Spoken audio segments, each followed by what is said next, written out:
suis Vanessa Kretanski, j'ai 42 ans, je suis surveillante du palais depuis juin 2019. Notre principale mission en tant que surveillante du palais est la sûreté intrusion. Pour remplir notre mission, nous devons être postés à chaque entrée du palais et de ses dépendances. Notre but est de contrôler l'entrée des piétons et des véhicules. Nous autorisons ou interdisons l'accès à telle ou telle personne en fonction des consignes de sécurité. Notre rôle est particulièrement sensible étant donné le public qui fréquente l'institution. Ça peut être les membres du gouvernement, les parlementaires, les lobbyistes ou bien aussi les journalistes. Ce rôle est d'autant plus important compte tenu de la menace terroriste qu'il y a actuellement en France. Il y a aussi des manifestations contre lesquelles il faut protéger le Sénat.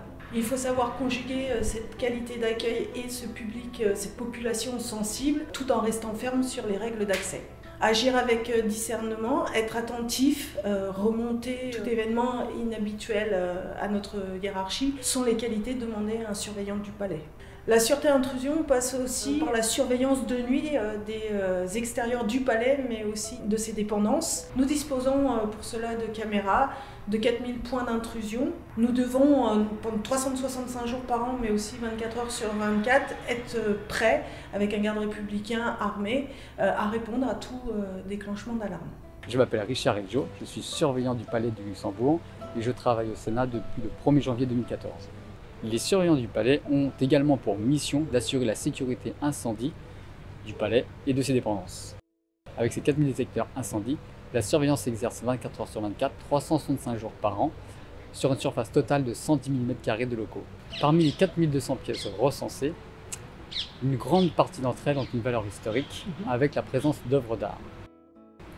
En cas de déclenchement de la détection incendie, les surveillants du palais effectuent une levée de doute et font appel à la brigade sapeurs-pompiers si nécessaire. Nous jouons plus un rôle de prévention que d'intervention sur les départs pour feu.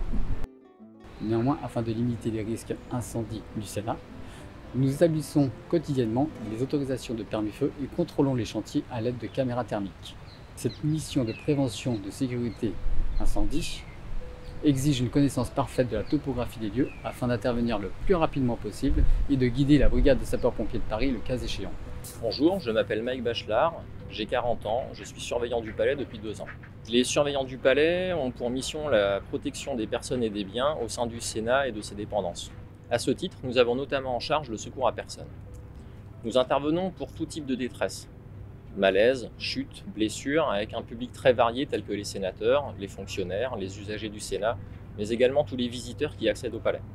Nous assurons une première prise en charge des personnes et si nécessaire, nous contactons la régulation médicale du SAMU afin de transmettre un bilan et en cas de besoin, demander le renfort des secours extérieurs ou éventuellement un moyen de transport non médicalisé. Néanmoins, le secours à personne n'est pas notre activité principale. Nous n'effectuons qu'une centaine d'interventions par an. Afin de garantir notre savoir-faire, nous disposons d'une équipe de formateurs de premiers secours qui assure au quotidien le maintien des acquis des surveillants. Notre service, détenant également un agrément délivré par le ministère de l'Intérieur, nous proposerons aux fonctionnaires qui en font la demande des formations telles que les gestes qui sauvent ou le premier secours civique de niveau 1.